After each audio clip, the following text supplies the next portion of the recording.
Good morning, guys, and welcome to the second episode of the Bros with Brains podcast. It is with myself, Ben Mayfield-Smith, and the big bearded beast. Oh, yeah, my name's Aaron. we both nailed that so far. I left that open for an intro. The big bearded beast. Where is it? I'm looking around my room. Oh, me, Aaron. Is there someone else here? Got it. So before we do get started, I do have a head cold, blocked nose, so even though I've improved my audio quality, you guys, if you ever watch the YouTube, I've got like this whole fucking boomstick going on here from the side of my desk, like mic attached with this like little voice thing, you know, those like when you see people recording in a studio and they have that, like it looks like a spit guard. I've got that thing in front of it. And yeah, like I'm going to throw some T-Pain on and we're going to do auto tune and shit. So sorry if you still can't hear me, but that's not my fault on this one. I actually have a bit of a cold, so apologies. I attempted to improve, it just didn't work. I tried. I just lift shit in the gym. Like I can tell you how to lift shit, make it look more efficient, and how to build muscle and get leaner. And then I can tell you how to maximize things with using PEDs. That's about all I can do. I've got no skills. That's it. I'm done. I'm out. Tech skills. I don't know what my hands. Dude, so I tried to make a reel. I don't know if you noticed on my Instagram. So it's like, you know what, like I'm trying to be young. I'm trying to keep up with this whole Instagram fad. It's like, oh, I'm just trying to, you know, like my business is online. So I'm like, well, I need to try and keep up with the trends online as much as I hate algorithm. Yeah. So I'm like, fuck it. I'll do a training reel. So it's not like one of those funny, you know, silly reels for just pure attention. It's like, it'll be an educational reel. So the ones that I'm going to do are educational.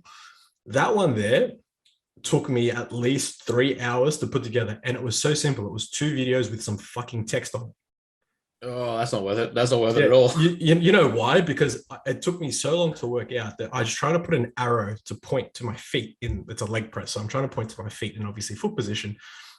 I couldn't pin the actual arrow to one video and then change the arrow on the second video. You want to know why I couldn't do it? One, I have an Android, and apparently that's a problem for using Reels. But the second one was I can't do that with a GIF. I have to do it with an emoji.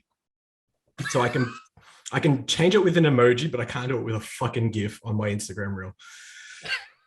People, do you not understand how frustrating that is? I'm sure those that have tried to make reels, lucky I've got a great support network that I'm like, if you don't tell me how to do this or why this isn't working, I'm going to throw my phone at the wall. I'm getting angry now thinking about it because I had to make another one yesterday for today. I'm like, for fuck's sake, I'm ready to throw. But once I got it.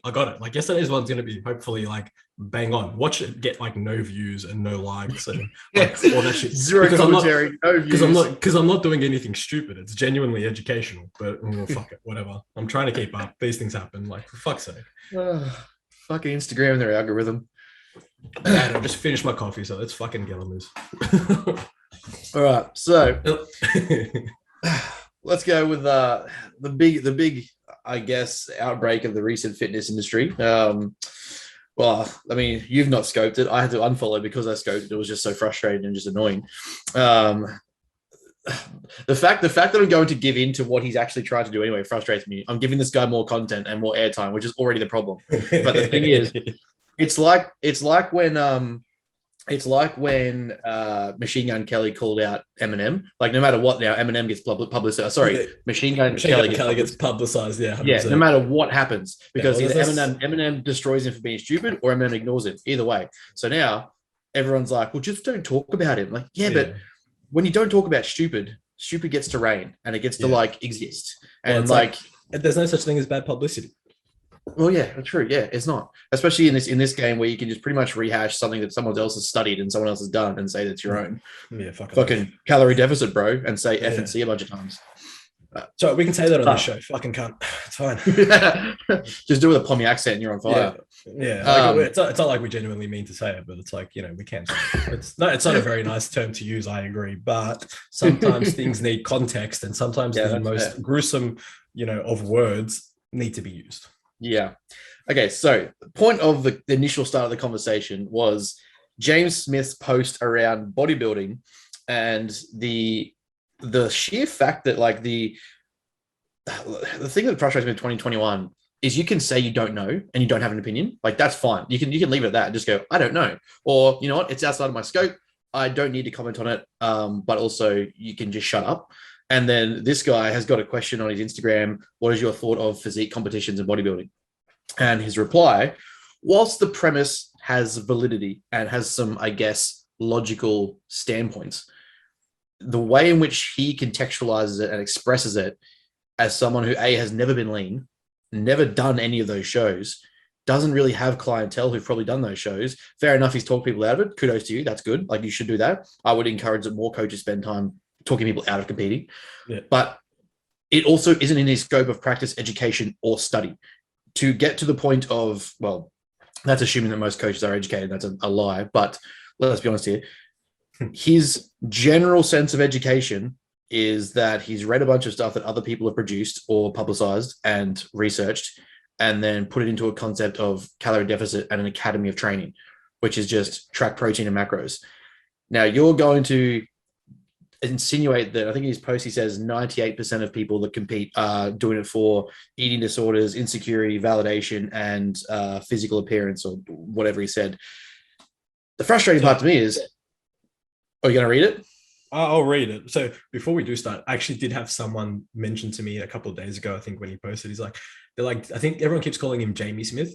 Now, like, a friend of mine is actually named Jamie Smith, and he owns Melbourne Strength Culture down here in Victoria. And the dude's next level smart. So it's like, every time someone says Jamie Smith, I'm like, I follow Jamie. He didn't say that. And then everyone's like, the other dude. I'm like, true. I'm like, right, I don't follow that fucking idiot. So, okay, I got it now. Now I'm with you. Now I'm with the person that sent it to me. I'm like, okay, I get it. Because every time someone says Jamie Smith and they refer to the English vlog, I'm like, wait, right. I'm thinking of my mate Jamie. I'm like, he wouldn't say that. That's not. He doesn't have an accent. He doesn't have no, like he works as a powerlifting coach, like a strength and conditioning coach and business mentor. He doesn't work as a fucking twat. But anyway, so if you want to battle out your insecurities versus someone else who's insecure, starve yourself until the point your dick won't work and cover yourself in fake tan and call it a sport. I mean, okay, then you do you. I'm going to be out here trying to find the world's best croissant, well, almond croissant. Who likes almond croissants? Like, come on. Yeah, I mean, tell me you're a hipster from Melbourne without telling me. Bad. And he's from Sydney. It's even, well, England. That's a Bondi. He's definitely a Bondi That's guy. A Bondi thing. Eating a high protein diet, lifting weights, and getting sweaty, choking out blokes. Now, I get he does jiu-jitsu. I do jiu-jitsu. But when you write it like that, it's just like, sounds wrong. It sounds like you're in prison and you enjoy some weird shit, but you do you. Our idealisms of physique don't have to match up or add up. So at least he acknowledges that, you know, what he thinks and what you think are two different things. At least he acknowledges that. I'll give him that. Sure, I diet here and there and relax here and there, but I'm not giving up 90% of my daily happiness for a 4% shift in body weight. That's a bad fucking deal. So 90%. Get me. Yeah, 90% of your happiness. Like, if that's 90% of your happiness, like, you have other really deep-seated issues. Yeah. See, the thing that comes across to me here from a psychological perspective is that you're creating content and putting out this level of the conversation to 800,000 million people based on the premise that your perspective of happiness is everyone's perspective of happiness, and what people enjoy is the same as what you enjoy, and therefore they're lesser for doing a different version of what you're doing. And exactly. The sense that to insinuate that 98% of those who do it are doing it for extrinsic, non-personally motivating reasons. And it's simply like, yeah, we can see when you go through like the days of now Instagram and social media that it's increased the attention on bodybuilding, which is great because that's a social presence. That's what we want. Yeah. Should everyone compete? No. And in fact, we'll hopefully talk about a little bit later about one of the concepts I'm putting together to stop that. But the fact is that if you think that it's funny because in his follow-up post, he says, I respect the top 2% of the sport who are nailing their field. And he goes on to mention like Lane Norton and like Heidi Boyle and stuff. I'm like, hang on. Whilst great people, they're not the top 2% of the sport. Like where does he mention that? It was on his follow-up post. It was like, I'm looking forward to his next one. Calories look too high. It's a video. Spontaneous shit. 5 things from me. Don't have to agree. It went up last night and it got shared by a bunch of people and they sent it to me and I was like, oh. Sake. Open apology my open apology to physique competitors. Okay, so I'm not going to watch that because I don't care. Yeah, no, don't even do it. But the point is, he's like, I respect the top 2% of people in their field, and I was like, but then he went and called out names who you wouldn't even consider the top 2% of the field. So I'm like, so you don't even grasp the actual field itself, and you have this very outspoken opinion of it that is causing a lot of people to react to it, and like, which is giving him exactly what he wants. But it's the notion that a person who is in charge of, or essentially educating 800,000 people, is implying that happiness is a criteria that's defined by him, and that if you don't fit it, you have a problem. Well, yeah. Like, and I'm like, you can't, like, the people who genuinely train for the love of training and the enjoyment of competing, like, and what competition brings, it baffles me that you can say that everyone's up there, or in any sport, for a just intrinsic reason, or like a fucking social media validation. Things like, yeah, don't get me wrong, there are a lot of people that do that. Yeah. Well, it's funny that I feel like a lot of back in the day, maybe not so much now, but before even bodybuilding was really like, we'll call it popular, we'll say. It's like a lot of the guys were just literally training in the gym because they enjoyed training. They looked decent. Yes. And then the gym owners would go up to them and just be like, hey, you know what? There's this little show happening.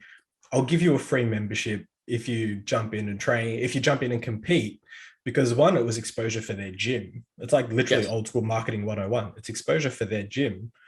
And then it's also great for the person competing because, well, they get to, get a free membership. So it's like, I feel like if I was at Doherty's gym down here and Tony Doherty turned around to me and said, dude, man, you're looking sick. There's a show in 10 weeks. I'll give you a 1 year free membership, or membership for life, or whatever it is you want to do. All you need to do is jump and compete. I'm going to be like, yeah, let's do this. Yeah. I'm going to stop eating now for 10 weeks and let's go. Yeah. Like, fucking, you know what I mean? Like, who wouldn't? Yeah, that was exactly. That'd be a very, like, who wouldn't want to do that? Well, exactly. That's anyway. But yeah, it was more so like the way in which he describes, like, the happiness around competing that frustrates me. I'm like, that you're neglecting the potential benefits that have come with something that produce a lot of good outcomes for a lot of people. Like, you may describe it as eating disorders, but giving someone the freedom to learn discipline, self-control, emotional regulation, habituary behavior, routine, like, that can take someone with no structure and no life and give them a very strong direction and purpose that from that can build a shit ton of things. So it's like when you put it in a spotlight that's just either like this false dichotomy of either you're the top 2% or your dick doesn't work and you have eating disorders and you have emotional insecurities. Like, man, like, if I just said that about every other sport, I'd be a dick. Well, that, and it's kind of like you don't know a certain thing until you felt it. And it's like, it's like, how do you know you can swim in the deep end of a pool if you've never been in the deep end of the pool? It's the same thing, even with like experiencing all the emotions that come with dieting down and even growing, right? So it's like, there's emotions and stuff you're going to experience on both sides. It may not be for everyone, and it may be that's what turns you off, but at least you can say, hey, I gave it a go. It just wasn't for me. That's not a bad thing. You know what I mean? And the thing is too, is that you can also just experience, like, you can just experience cutting. You can go to a cut point and just go, you know what, I might go to 7 or 8%, do a photo shoot. That's fine. That's great. Do that for you. Like, you don't have to go, we talk about people getting towards these damaging, like, body fat percentages and like hormone shut off and those sort of things. You don't have to go to 3%. No one's got a gun to your head. Like, that's generally the criteria of what starts looking like winning. Leaner, full of muscle bellies, good posing, good structure, symmetry. But you don't have to do it. Like, if you just want to experience being lean, we can diet you down and put you through a dietary phase or calorie restriction and training. You don't have to get on stage. If that's too insecure for you, if you're not in the place where mentally I'm right for that, probably don't do it. Like, that's fair. I'll give him that point. Don't do it. But at the same time, you can't tell the world what it's like to not have a dick work because you've been lean when you haven't been lean. Like, dude, exactly. You see the guy, and like, I'm not one to rip on how people appear. Like, everyone has different physiques. But when you've been barely 10%, you don't get to go, oh yeah, it's hell. My life sucked and my dick didn't work and all these other bits. Right. If your business ain't working at 10%. Yeah, like, you haven't been lean, you've been healthy. There's probably a difference. Yeah. Healthy all sides, bro. Yeah, well, it's kind of like 10%. Like, I guess it's relative. Like, 10% is a gen pop. Yeah, 100%. That's lean as shit. Yeah. 10% to a bodybuilder, you're still fat. Like, you know what I mean? It's kind of like, it's like, where are we talking about in terms of context? It's like 10% is healthy. Like they say for males, 10 to 15%, relatively healthy. Like, 15 to 20% is still kind of healthy, but it's kind of like, maybe keep an eye on what's going on. You know what I mean? It's like, dude, fuck. Yeah, like 10%, cool. Like, you got lean compared to general population. You didn't get lean compared to a bodybuilder. You're still fat. So stop saying that you've been lean. Yes, yeah. If you're going to speak in this realm and you're going to talk on behalf of these people, then you get put into that category. And if you're talking on behalf of 10 to maybe 8%, yeah, you're not in a position to talk.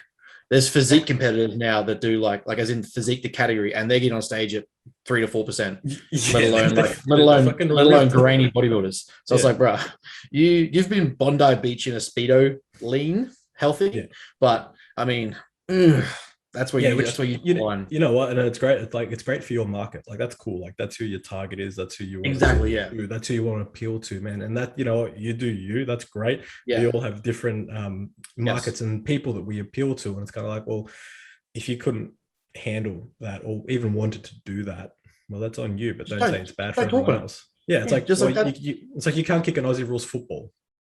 Okay, doesn't mean you need to talk everyone else or trying to have a go at it. Like they want to have a go at it.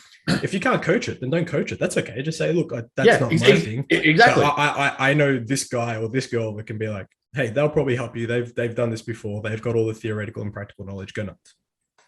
It's like being positive and actually redirecting your energy to things you do actually focus on, as opposed to talking shit about people and like other things, is better.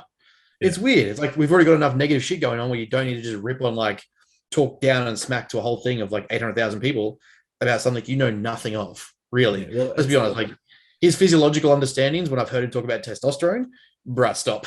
Like, you know 2 key words and that's it. Well, like I said, he just regurgitate, like a lot of people, they just regurgitate. Layden Norton regurgitate, Mac Nutrition, Martin McDonald, they regurgitate so many people. He regurgitates fucking everyone, and it's like, dude, like, where's your original thought? Like, where's your original study? Where's your original self-learning? Like, man, if you don't know, then please say you don't know, because there's nothing wrong with not knowing. It's kind of like, I still feel like a lot of people, and coaches especially, still have a problem saying, I do not know. And it's like, I love when someone comes to me and is like, dude, like, what about this, and this? And I'm like, yeah, I'm not entirely sure. But you know what the best part is? I'm going to be fucking on my laptop for the next 24 hours straight, dropping some modafinil and trying to find out the answer. Because that's be some Ritalin. Because you know why? Because I get to learn. It's like, this is great for me. And I have this conversation with a lot of people, a lot of coaches, especially those that are trying to get into the online market. And they're like, well, what if my stuff's not good enough? What if, you know, my content is shit? And this is like after you and me were speaking ages back now, it feels like, you know, when we were doing our consults, and it's like, I was so concerned about putting out content that could be either harmful or could be, it was more so harmful from my perspective, but a lot of people are just worried about being wrong and being corrected.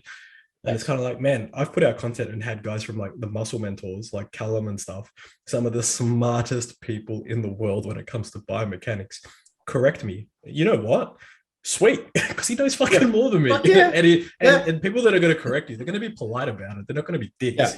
Yeah, like I put up that posing photo, remember, ages ago, and I had Mike, who's competed and he's jacked as fuck, just say, hey, like, you know, if you do this, this, and this, and it's like, you know what? Thanks, dude. Like, 100%. Like, I look at you, I see you pose. You're a point of authority compared to me in this field. Yes. Thank you for the advice. Like, it wasn't. I'm gonna take that on board. It wasn't detrimental. It wasn't, you know, you're a dickhead for doing this. Like, fuck, man. Well, like the other day, I reached out. So I've got that book that's about to come out now. There's a guy I speak to on Instagram pretty regularly now. He's a very similar mind. He's a researcher in sports and performance psychology in the University of Wessex. And I'm like, cool. The one that you sent me the combo of? Yeah, it was something like that. Yeah. And I reached out to him again, and I was like, hey, man, look, I'm doing this book. I sort of prefaced with what it was going to be. And I was like, look, you know, it might be outside the realm you really care about, and you might be interested, but if you have the time, can I send it to you? Just give me some feedback, just so I know it's something that if you had a Gen Pop client, you'll be like, yeah, this is something I would suggest you read. It simplifies enough of the concepts we need to understand to optimize stress and reduce things and increase things, that sort of jazz. And so I was like, you know, someone of your level, if you have the time. And he's like, hey man, I'm pretty busy up until these days, but if you send it, I'll get to it and get some feedback for you and see what I think. I was like, fucking brilliant. There's going to be a PhD fucking researcher who's going to look over my shit and be like, you're an idiot, or good. Like, that's it. That's the worst case scenario. And you know what the funny part is? It's like all you simply did was reach out and message. And it's like some people are so concerned about doing that. It's just reach out and message. It's literally how I got started in this industry. Yeah. Like in terms of actually strength specific coaching and powerlifting coaching. I remember like my first ever client had a hip problem. So I worked as rehab specialist. So that was my Yep. job. So it's like rehabbing, a stuffed hip for me, like done, easy. I can fix that. Like provided there's no other underlying issues and all that sort of stuff. It's pretty straightforward. But then like, she's like, well, I want to get into powerlifting and that sort of stuff. And I'm like, okay, this is interesting. So all I did was I found Chad Wesley Smith's email address online. Again, this is back in the day when I was still sort of doing my own self-study. So I was up till 4 a.m. every bloody morning, waking up at 6 a.m. to go to work because I just needed to learn more. So I can't remember how I found his email. It might have even been on like his website, his old website, maybe a LinkedIn, something. I can't even remember. I found his email address and I thought, fuck it, I'm just going to email him. Worst case scenario, he doesn't reply. Shit happens. Yeah. No joke. 10 minutes later, I got a reply. Like I was just asking him some programming questions and stuff like that. And we went back and forth for probably about 6 or 7 emails. And then he goes, hey, would you want to jump on a Zoom call? Oh, a Zoom call, a Skype call at the time, not Zoom. A Skype call, because Zoom wasn't around then. Skype call. He's like, do you want to jump on one? I'm like, please. For an hour and a half, we broke down programming. I still have the notes to this day of what I wrote down from that conversation. That was the formal basis of my first ever programming block for powerlifting. Fuck, how good. How good. That's what people don't get. All I did was email him. Like that's the thing. That's the thing is so many people are scared of that initial like reach out point where it's like, yeah, they're authorities and they're educated people, but 99% of them, I would say, would understand that they've been in your same position. Like they've been in your shoes, they've been the unknown, or they've been the uneducated and gone, I wish someone was like smart enough to teach me, or someone like was smart enough to tell me back then. And so chances are they're either going to say, hey, look, I don't have the time, or hey, look, not really what I'm doing at the moment, but possibly direct you to someone else, or say, hey, go read this. Worst case scenario, you get some advice, or they just don't reply. That's it. That's the worst thing that could happen. Exactly right. It's like, when they say like, oh, when you ask a girl out, like they say people are so nervous, or when girls want to ask a guy out, which, really never happens. Let's be real, ladies. when guys want to ask a girl out and the girls are like, what's the worst the girl's going to say? No. Like, despite the fact that she's going to screenshot and probably send it to all her friends, which is probably, we don't know that she's going to do that. We just assume that. But you know what I mean? It's kind of like, well, like what's the worst that someone says? It's no. It's like, fuck, okay, cool. Like, that can be heartbreaking. Yeah, sometimes it can be heartbreaking depending on the context, but it's like shit. Like, okay, no, I've now sort of exercised that step. Like that's done. What's my next path? Yes. Anyway. So it's weird that we get so caught up with rejection. Like it's in that regard, there's so much to value coming from just giving an answer, like just getting an answer. So like people, like to me, no answer is an answer, or an answer is an answer. So to me, I'm like, cool, let's do that. Like I'm going to reach out to these people, and the worst case is I get some feedback. I've had doctors message back. I've had people with like PhDs message back. I've had people like engage with my stuff. They're researchers, and I'm like, what the fuck is happening? Like I send you the screenshots. I'm like, I don't believe these people are trying to talk to me. Like that doesn't make sense in my head. But worst case, I'm going to reply. I'm going to engage with them, and then it turns into a greater conversation. I learn something, or they just say, "Hey, fuck off." Yeah, well, cool. It's like, it's literally the same thing as when I was putting up the Instagram TV educational stuff. Like my first 2 took off. Like I went off. Like I don't know what. I don't know if it's because it was my first time putting them up. I don't know if it was the background looking a lot more pretty, but like I have now with my picture of the Joker and my bed on the side, like. You know what I mean? Like, and then literally they just started to decline. And then literally last week's one, was it last week's one or the one before? The one before, talking about effective reps.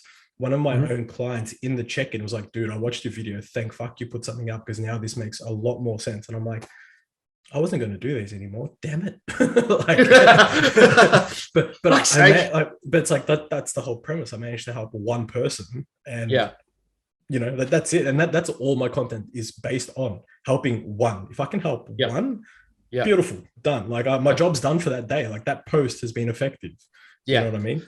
That's the thing. It frustrates me because big influencers and stuff, they need every react and every engagement possible. But like I said to Brooklyn when we first started Matter, I was like, I could be completely content if I start my podcast channel, if I start doing lectures or seminars, workshops, books, and one person reads it and goes, fuck, I didn't kill myself, or I redirected my life, or I got a better outcome, something like that. If one person did that, then the 10 years of study that I will most likely do, all of that will be enough for me to be like, if I look at each person's world as a single world, then I change someone's world. for the better, because I chose to put that up and put that out there and not be scared of saying no or like, fuck, I shouldn't do it. Yeah. And worst case, like to me, the benefit is that one person then tells their friend, and then those two people tell their friends, and then those four people tell their friends. And it's like, all right, cool.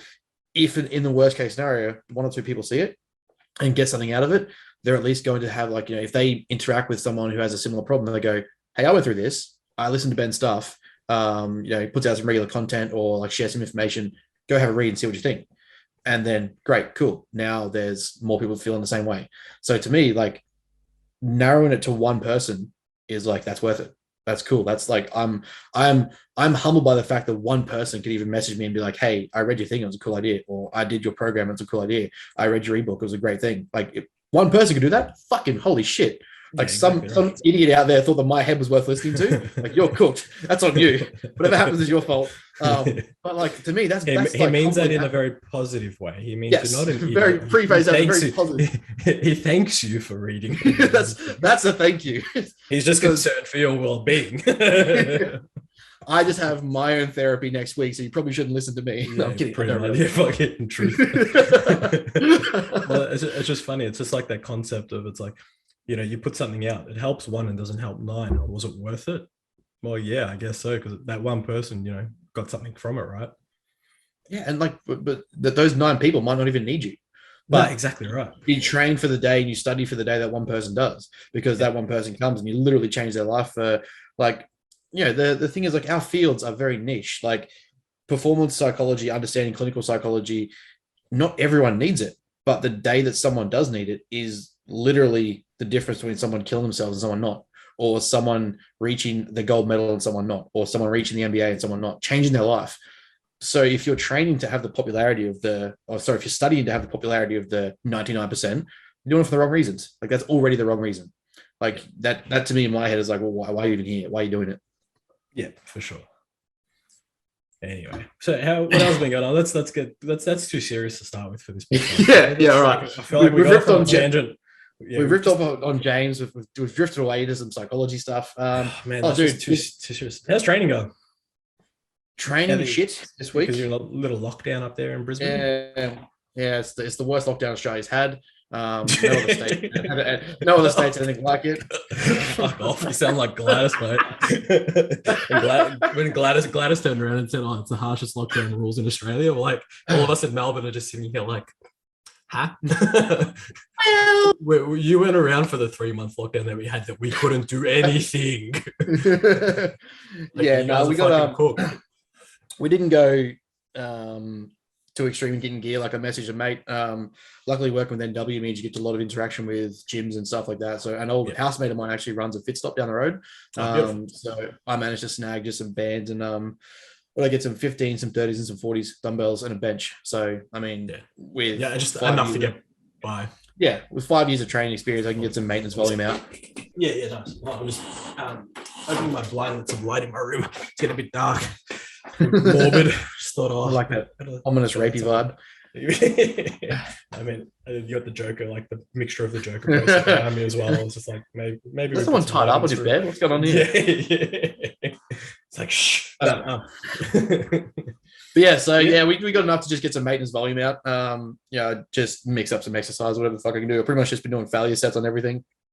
I mean, it gets something done. Like the video put up on Instagram the other day was pretty horrendous. It was like wall holds and shit. Wall holds, wall to wall lunges, like the length of the garage. I was like, I don't do this shit. This is fucking cardio. Yeah, well, I mean, that's not like ideal. It's funny. I feel like now we don't hear much about the other states and their lockdowns. More so we hear about Sydney. Like we get their shit, like New South, but we don't really get much about Queensland stuff. Like, unless I'm just going crazy, but I genuinely haven't seen much about like the updates for Queensland. I haven't seen the updates from today, but we got upwards of like, I think day one, it was like 2 people, then 6, then 9. And then it got to like 11, but it was all confirmed to be Delta strain. So they wanted to attack it hard and fast. So me and the sack basically, and they were just like, this is getting ahead of it, shut everything down. no one's doing anything for 4 days, and that 4 days turned into a week. I was like, I've seen this play before. I've seen this. It's like, I've seen this. I know this movie. Yeah. 4 days. Yeah, okay. Yeah. But you'll only cop it probably. What is it till Friday or Saturday, and then it's done? Sunday. Yeah, Sunday 4:00. But I don't even think there's been many outbreaks since. Hopefully, there was someone who came up. Oh God.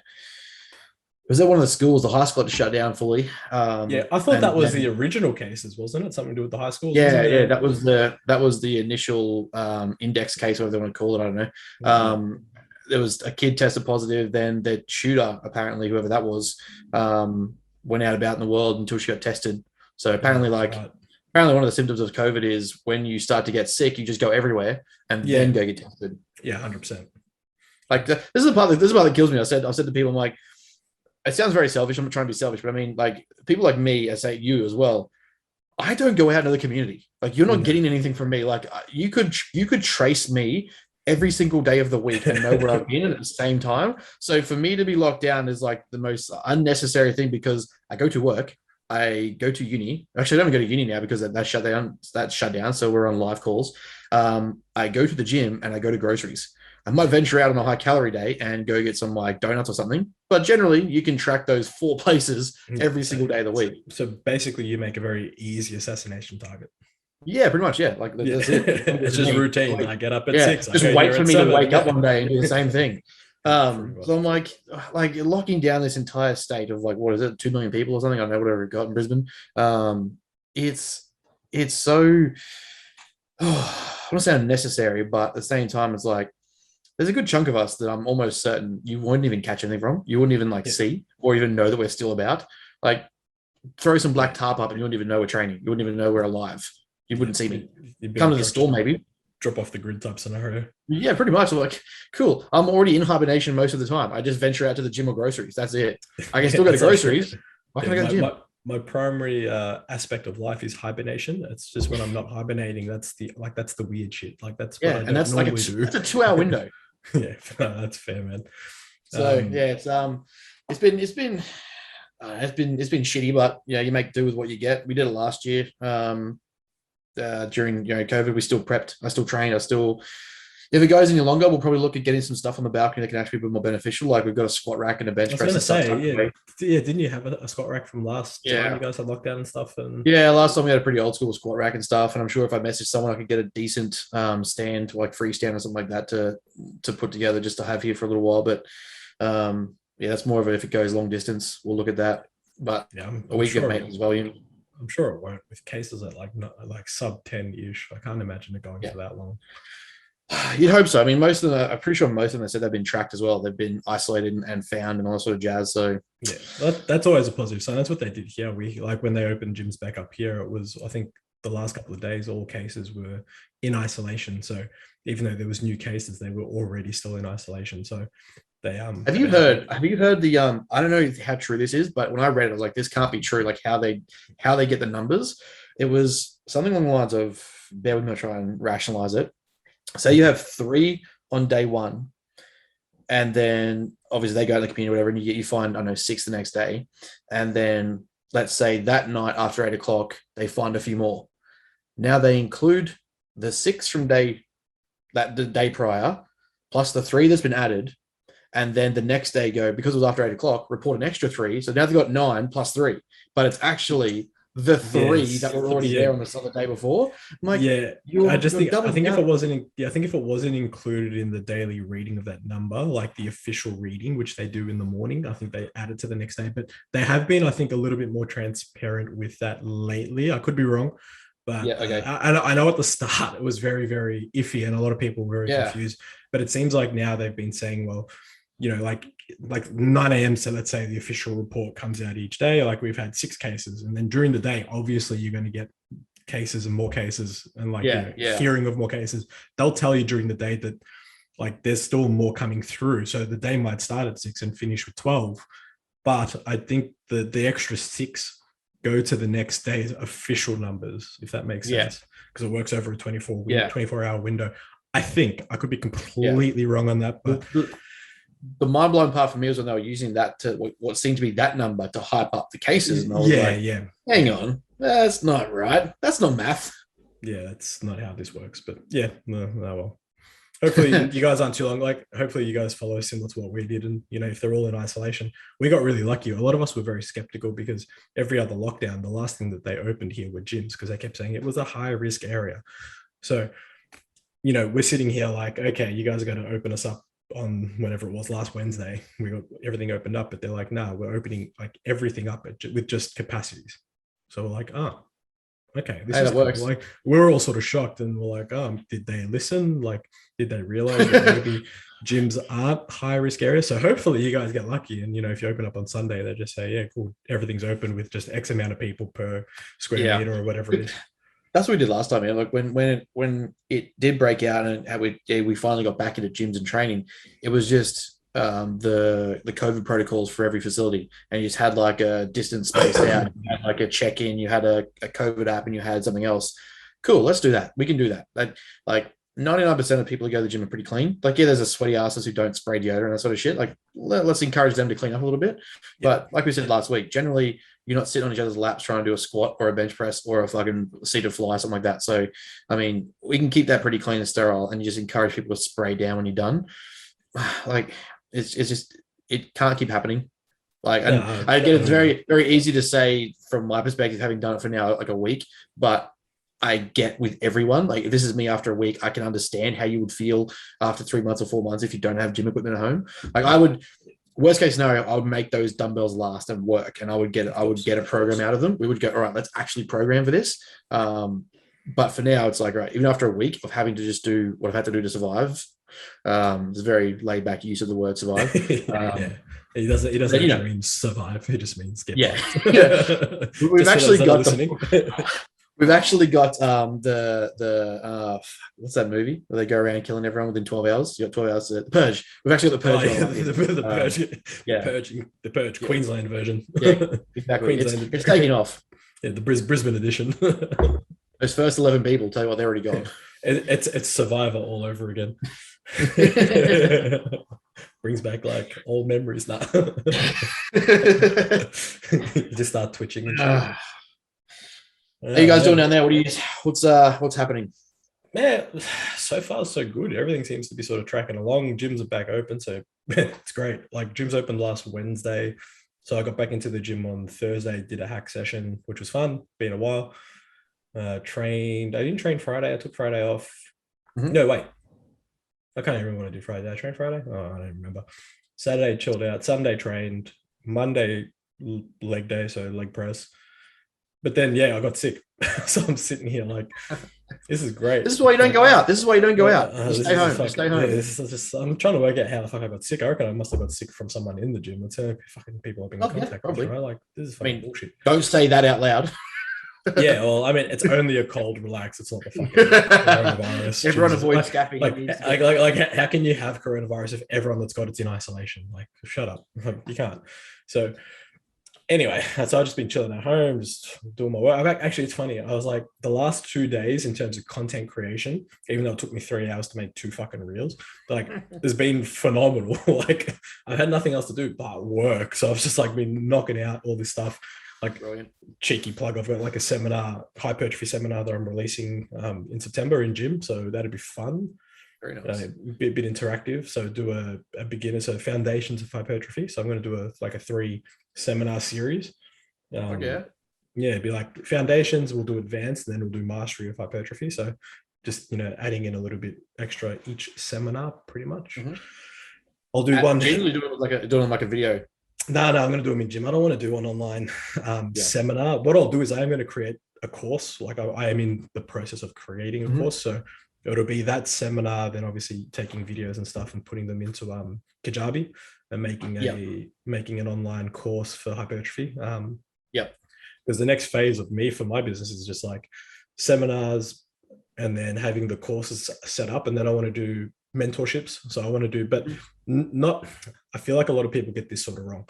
A lot of people at the moment are doing what we call mentorships, and they're just pushing people into online courses.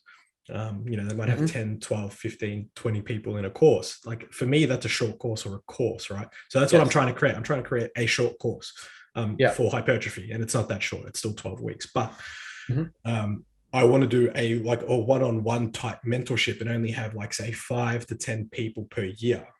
Yeah. And it's literally like, potential options at 3, 6, and 12 month, like week by week catch ups, going through like, here's the content for this week. This is what I need you to learn. Like I will be testing you in the call, like type scenario. Yeah.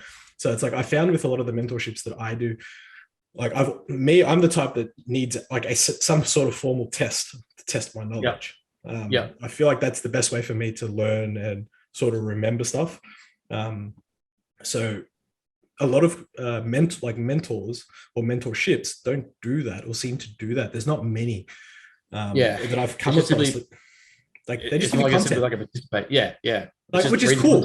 Yeah, it's cool because like we're adults. We should be able to read the content, take away what we need, and that's it, right? Like I can understand the premise, but at the same time, having that little finer touch of, okay, well, here's a 10 questions, multiple choice or short answer or a bit of both, whatever. Like, let's test your knowledge. And it's like, you can't move to the next module if you don't get 80%. Yeah. So it could be 10 questions. You only need to get 8 right. Like that's not overly complex, right? No. And it's like, you need to earn the next step, the next phase. And it's kind of like what I want to do with like the one-on-one mentorship stuff. It's kind of like, each week set up a call, goes for half hour, 45 minutes or an hour, whatever it is. And be like, okay, I gave you all this content during the week, like on a Monday, we're catching up on the Friday, or like I give it on a Sunday, catch up on the Friday. What have you learned?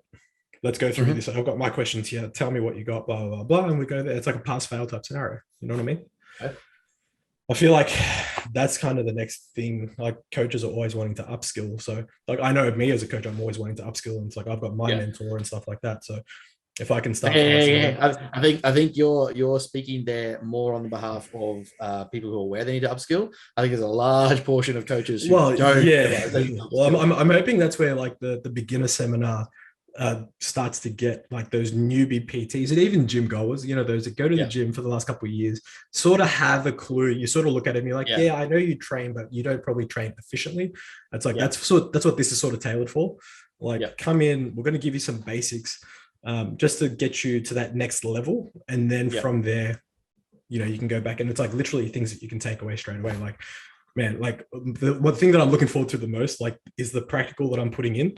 The one practical that like I'll talk about now. I won't talk about what the second prac is.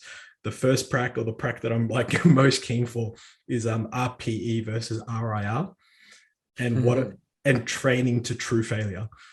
Yeah. So it's like, we're going to like get on some of the machines and like nothing crazy, nothing, like dangerous, but we're going to get on like a leg curl or a leg extension. And we're going to go, okay, we're going to go to actual fucking failure. Like, we're going to see what 0 reps like. Till you physically can't feel your legs go anymore. Now you can program RP and RIR because now you have a base understanding of what failure actually is. Yes. Not technical failure, not muscular failure, just fucking failure. Just full on failure. That's the times where I agree with at least not every block, but in blocks of periods, people need to be pushed to the point of a failure session just to understand that when a coach says, because like, I know I do it, like you get to a session where it's like, you got those back end sets or whatever. And it's just like, sometimes you're just in a rush, you got uni, you got to study, whatever, got to get meals in. You got to try and get out of that mindset. If you got to go, you have to finish the set. And you've got to get, might be like 2 RIR or what have you, 2 reps in reserve, or you've got to get to like that level of intensity. If you don't understand true failure, you're just got like that. It's just like people that report their calories without actually tracking it. You're way off. Like your personal understanding or perception of failure versus what your actual failure is fucking like ridiculously different. So if you're not at least aware of what a failure set looks like to you personally, how the fuck are you going to understand if your client's gone to failure or if you've actually gone to a failure position close to? Yeah. And then having them, sort of partner up and stuff, and having one person, not so much yell at them, but it's more like, hey, like fucking push. Like it's a lot different than someone, intrinsically doing it themselves. It's a lot harder. Don't get me wrong. There are those that do it. Like personally, I do it. I prefer. It's very rare that I like training with people unless they train the way I do. And I think I've trained maybe 3 people that train the way I do. And it's like, I trust them to say, if I say to them, hey, I'm this last set, I'm go into failure, make sure I can't do another fucking rep. Like I know that I can back them and said like they're going to make me go until I can't lift another bloody rep. So like that's sort of the goal for that, because then when these PTs and stuff, or even as clients, if they get a program and they read RIR or RPE, they can sort of be like, oh, okay, I get it now. This is what it's supposed to be. And so we'll see how we go with that. That should be fun. Yeah, it'll be interesting to see the amount of people get put in check. I think there's gonna be a lot of egos crushed. Yes, even just through basic movement deconstructions, like, oh, that's how you've been squatting. Oh, that's your bench press. Yeah, I do want to do tech sessions like that. They're a bit different because that's more like the big three. So that's kind of like powerlifting type. Again, not always just powerlifting, but they're more dominant, obviously, in powerlifting. I do want to do like a big three seminar at some point. I just know that my boy Ben Mack, who I actually did a podcast with yesterday, that should be released on my normal one. I thought I'd get all three Bens out in a row. Just you're really reaching for the Bens there. Well, man, it's like because every Scotty after me. It's funny when I talk about people. When I talk about like Ben to people, it's just kind of like I've got three different Bens, and everyone's like, which Ben is that? And then they start getting confused. I'm like, no, the other one. Like, which specialty Ben are you talking about here? Yeah, so I thought I'd just knock out all three Bens in one row, and we'll just go from there. But, the episode 3-1. Yeah, he does a big three seminar, and it's like I've been to a few tech seminars, including Chad Wesley-Smith, who did a squat seminar quite way back. I'm not gonna lie, like that was good. Don't get me wrong. Ben Mack's tech and his eye for tech is probably second to none. I haven't seen anyone as good as him when it comes to identifying tech and tech inefficiency and stuff like that. So as much as I want to take on the big three, I'd rather just say, dude, can you do another seminar? So I can just shuttle people in. But well, it's like there's nothing wrong with that, right? Like outreach, like you get to reference out and just go identify. I like doing it. I enjoy it. I've got my garage set up and I've got powerlifters that come through for tech sessions, fix their squat, fix their bench more so than their deadlifts. And like I'm happy to give them my opinion. So it's like I give them my eye and I fix and definitely fix things and get some things. Like I've got guys that bench 170, 180 plus. So like it's not like I can't teach someone how to do it. It's just more, and I enjoy it. It's that aspect of actually hands-on coaching. I still love that tech aspect of hands-on coaching and fixing a problem more so than just obviously going through a generic PT session. It's like, oh, here's your program. Okay, we're going to do 5 sets on the leg press. Like, I don't want to coach that. That's boring for me. Fixing you can do a session elsewhere. Yeah, fixing an issue is where I like to sort of do the hands-on work. So, potentially down the track, but for now it'll be the hypertrophy seminars and potentially a nutrition and maybe supplementation. I'll probably do over-the-counter supplements more so than PEDs, because I might add PEDs. Well, I might just add PEDs to the advanced seminar. The mastery of hypertrophy seminar. Just do like a little segment on PEDs. We'll see. I think that would be useful purely for the fact of like what scares me is the amount of people that have approached that approach me training to talk about PEDs. And I was like, hang on, like your first point of reference shouldn't be, hey, I should go to the bro at the gym who looks bigger than me. Yeah. Like, fair enough if you respect me enough to know that I may know a little bit about what I'm talking about. But even that sort of sense is like, you're trusting that you assume I know. And I'm like, there are some far, far, far more educated people on this than what I know. It's outside my scope of anything. This is just from like what I know. But you probably shouldn't be approaching a bro in the gym and going, hey man, like, what should I take? You're fucking what? Yeah, that's your first point. Man, I get probably on average, at least 4 to 5 inquiries a week, honestly, about like PED usage. They're like, oh, I've listened to your podcast, or I was told to come to you to have a chat about PEDs. And like, this is what I'm thinking. And it's kind of like, I had one dude message me, when was it? What's today? Thursday? On Monday, I think. And he's like, I got recommended by a friend to come to you and have a chat. I'm thinking of doing a cycle. I've done 2 cycles in the past and stuff like that. I'm like, cool, man. Like, what's your history? Okay, you look, like, how do you look? How do you feel? What's your bloods look like? Never had bloods done. Never done this. Never done that. I'm like, okay. And he's like, well, I'm thinking of doing a trainer only cycle. And I'm like, what? Why? So for those that can't see me because this is a podcast audio, but like on the video, I just gave a really blank stare because it's kind of like it's not something. And again, it's like I do and I don't blame a lot of the consumers because they don't know any better. But at the same time, I do blame a lot of the consumer because they also have the ability to go and learn and find out some basic knowledge, which this person has done. Obviously, they've come out and reached out, which is great. Yeah. It's like, I wonder where they got the idea for a trend only cycle, or like it's still this connotation that trends like such a, good drug and blah, blah, blah, blah, blah. And it's like, it's one of the worst that you can use. And it's just people don't understand that. It's just because, they're made at the gyms like, yeah, I use trend and I got fucking huge and I got lean. And it's like, yeah, but just worry about all the neural problems you're going to have later and all the neurotoxicity issues you're going to have later, dude. Like no, it's not worth it. Any of these compounds with good dietary adherence and increase in training performance, which generally associates psychologically with taking PEDs, is probably what helped you get lean. You can do that with any compound. It's not necessarily just trend. Yeah, and it's funny because it's kind of like less is always more when it comes to PED usage because 4 gram base. Yeah, because at the same time, it just gives you room to escalate. So it's like, especially in like, if you look at a bodybuilder or even a powerlifter, but let's use a bodybuilder since that's what we know. That's sort of maybe kind of the target audience, kind of sometimes, but not really, but we'll see. Like in their off season, it's when they use generally the least amount. It's like, yes. The least amount of variety in compounds. It's like you might use one or two things. You might escalate the dosages over a period of time to like a peak dosage for a short period, but then what's also going on at the same time as your peak dosage? Your peak food.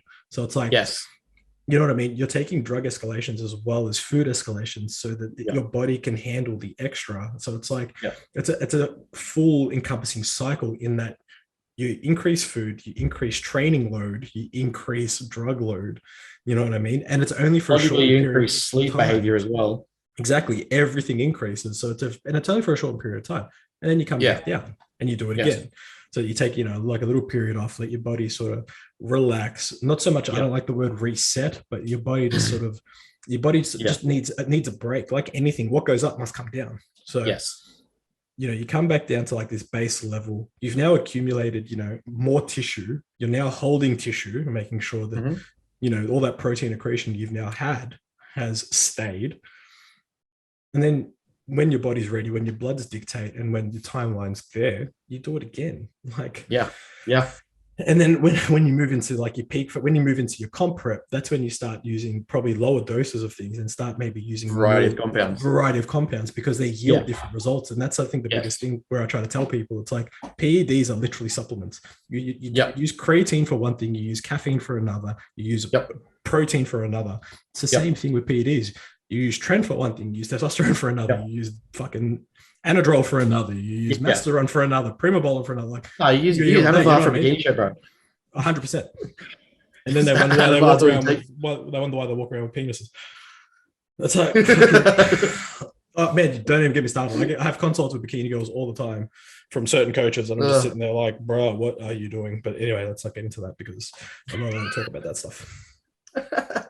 Private confidentiality. It's confidentiality between the client and 200 milligrams of anavar per day. What? Fucking, could you imagine? Like, I mean, sadly, I could. I sadly could. Like, can you imagine that in the dude? Like, the dude would get jacked. Imagine the girl; she'd be fucking huge.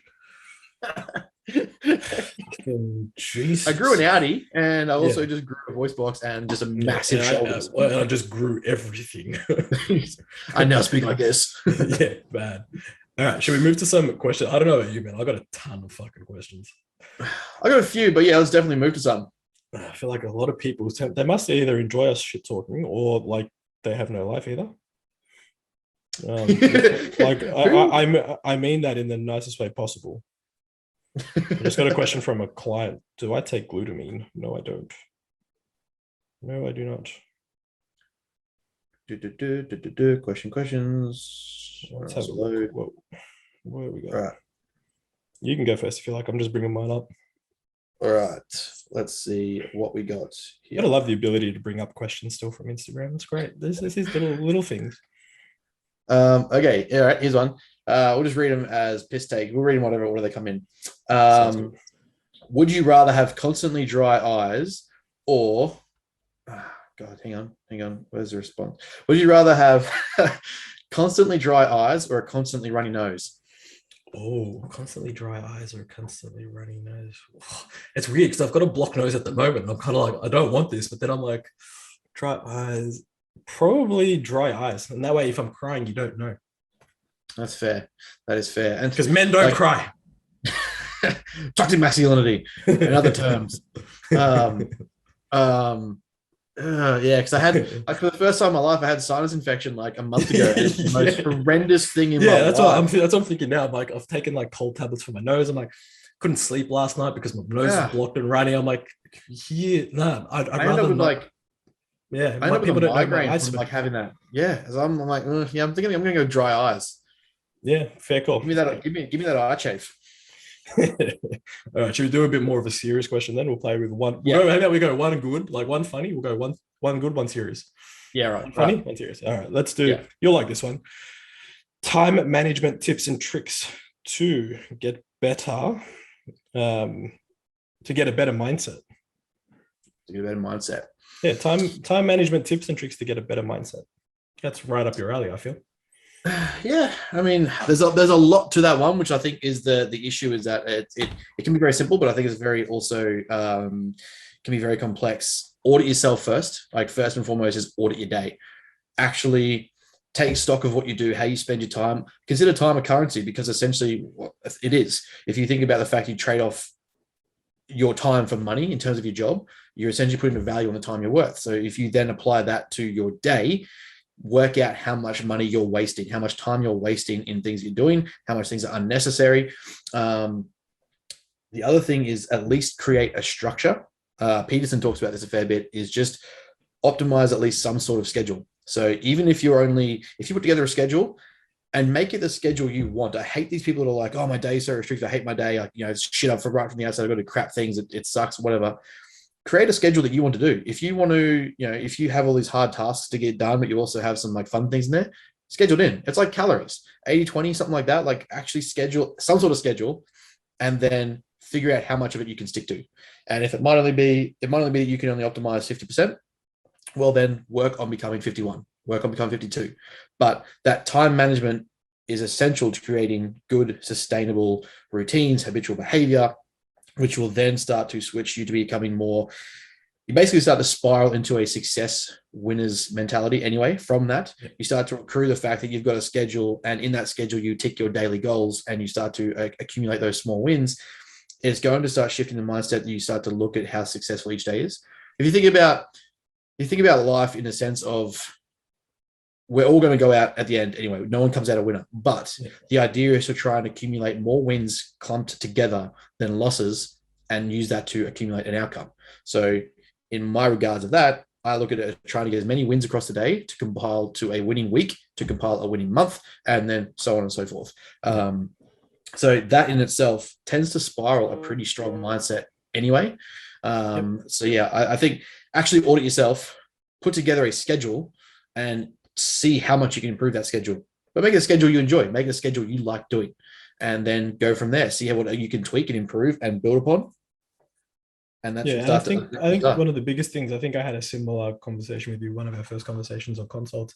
And I think one of the first things you premised this sort of conversation with was just be honest with yourself as well. Like don't lie to yourself when you're setting up, like when you're auditing yourself and like, your habits, and like the idea is you're trying to optimize and make yourself better, right? So exactly, you need to be as brutally honest with yourself as it is. And that can be hard. It's just like sitting there and being like, oh, I do have this time to do this. It's like I've just been dawdling around and sort of piss fighting around. It's kind of like that's okay. That's okay to admit, because that's kind of the point of what you're doing. Like you're trying to identify how best to utilize your time so that you can be in a positive mindset later, or prepare yourself for a better positive mindset going forward. So you can't do that without being brutally honest with yourself. And it's just that's probably the hardest part. And I found that was the hardest part with me when we had our conversation.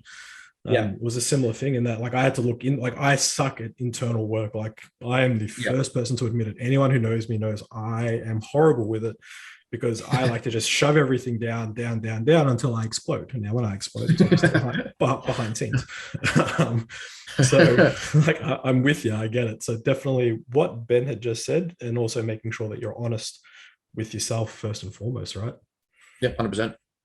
All right. Do we go something funny? These are all serious ones from this one. Hold on. I do have some funny ones somewhere. I have a lot of funny okay. ones. Would you rather have no knees or no elbows? No knees or no elbows. Fuck. No knees, no elbows. I mean, with no knees, I'm just trying to think. It's like I can still masturbate with no knees. Yeah, that's gonna be my answer. I'm trying to think. Can I reach without an elbow? Like, I mean, like you could just flail and just is like it just a nice like yeah? Are we talking about like no elbow, like elbow, forearm, and hand, or are we talking about literally just no elbow and no ability to bend? Right. So yeah, it's like, are we just doing shoulder? Again, for those that are listening, you need to jump on the YouTube channel for this one because we're going through the actual ranges of motion of the shoulder, so it's educational as well. Okay, yeah, we're going through shoulder flexion, so now you can understand what's going on. Anterior delts. Raise them. Yeah, that's probably no. I mean, no elbows because I still want to train legs. I like training legs. Yeah, no elbows. Still build some jacked legs. Yeah, that's it. That's what we're going with. No elbows for me. Yeah, no elbows for masturbatory purposes. No, like no elbows. I feel like I can manage with masturbation with just from shoulder flexion, and I can still train legs. We're good. We're good. We're sorted. All right, here we go. This is a nice one for you. We've got a couple of mindset ones here going. So this is working out quite well. Hold on, where is it? Because I've got to bring up. People think I know stuff. Yeah, I know, right? Has lockdowns been a trigger for people to move into an ownership mindset? Repeat that again. Has lockdowns been a trigger for people to move into an ownership mindset? I see it going two ways. I see a lot of people looking for external validation as to why they've not so much accomplished nothing, but to validate the fact they've chosen to do nothing and be in that relaxed state and sort of be in that like that just cruise through. It's a very strong mentality of the last couple of years where it's been like, it's okay to do nothing. You be yourself and it's okay to be content with where you are. Like, yeah, that's great, but we're not designed to be content creatures. Like no. Yeah, that's not human behavior. That's not human behavior. Like we're not designed to be a stagnant river. Stagnant river grows mold. That's not a good thing. But at the same time, it is, I feel, forcing people to recognize they've actually just been going through the motions of mundane and not really stopping to hold themselves accountable. So that is true. I do see that. There's been kind of like doing the bare minimum. Yeah, exactly. It's like, oh, I do my job and I work hard. I have a physical job or I have this job or whatever. So therefore, when I come home, I justify that I can just sort of chill out on the couch. Yep. You can, but once you actually take that, like that's been taken away from you and you're forced to sit and go, do I really want to go back to that job anyway? Like I've been at home now for 2 months or whatever. And, do I really want to go back there or can I use this time to upskill or look at a new direction or like realign myself and find purpose again, find meaning, set goals? I hear someone's got a really good book about those coming out. And so, but yeah, I think that it's one of two ways in that regard. It does definitely force people to sort of look at themselves and take stock and go, well, do I want to take ownership of the next 20 years or am I going to be stuck? If I choose to go back to what I was doing, is it going to be that same routine, that same shitty habitual behavior that I don't even actually enjoy? So yeah, I do think that's happening. Yeah, for sure. I mean, I will pass off all those questions to you because it comes to ownership mindset. And the person asking is actually Ben Scott. So he's the one that I did the STC course with. And that's the one when I came. Oh, Benny, yeah. I'm like, I don't know what this means. This sounds like I'm reading it. It's African to me and I can't read African. So anyway, here, I got one from Brooklyn. This is gonna be. Oh. We need Tavi on for this one though. Who would win in a fight, MJ or LeBron? For people who don't know, if you don't already, follow Tavi. Is Tavi De Silva? or Tavi, on Instagram then just poke him a lot about MJ being better than LeBron. Yeah, because just he tell will the lose truth. his shit. Just Yeah, tell the truth. He will lose his shit, and it's great. It's so much fun to watch. Just tell the truth that he's better, and you'll just watch Tavi explode. Just accept the fact that MJ is the GOAT, and we'll be fine. So who would win in a fight, MJ or LeBron? This would be interesting. Come on, like peak 98 MJ, 96 MJ, versus LeBron MJ. It was a more I feel like era. Yeah, and I feel like if we look at the way he was brought up compared to probably LeBron, I feel like MJ came more from the hood, from the streets. I'm going MJ in a physicality contest. I mean, when you look at the way that they played back then, and when he got Tim Grover to beef him up because he was getting his ass kicked, he's like, I need to learn to beat the bigger guys, and I need to fight. You even watch him before he played with Dennis Rodman. He played against Dennis, physical game. Yeah, let's be real. LeBron was like on the floor crying from an ankle sprain. So, yes. Oh, the video of him chucking a dummy spit not too long ago after they lost, and I was like, oh fuck, okay. Yeah, it's like, let's be real. At the same time, I'm heavily biased. I grew up going for Chicago. Yeah, so I watched Space Jam 1, so my mind's already made up. Yeah, I've got 8 Jordan singlets, and all I wear, for context, I wear Asics runners and Jordans only. Like if I open my cupboard, I've got boxes of Jordans. That's all I literally. That's all I fucking wear. So, LeBron's gonna get bashed hands down. Let's be real. LeBron's getting beat. Yeah, fair enough. Okay, should we go on a more serious one? Yep. Which one should we talk about? Oh, I saw misconceptions there. What's this one? What are some common misconceptions about PEDs? Oh, fuck. I feel like we did reel off a couple of them. Anavar for bikini comps. Yeah, that's. I feel like Anavar being the only thing for bikini comps, or like to be effective in bikini comps, would be sort of that. I'm gonna do ICM, but I can still take Anavar. Yeah, it's like cool. Good luck.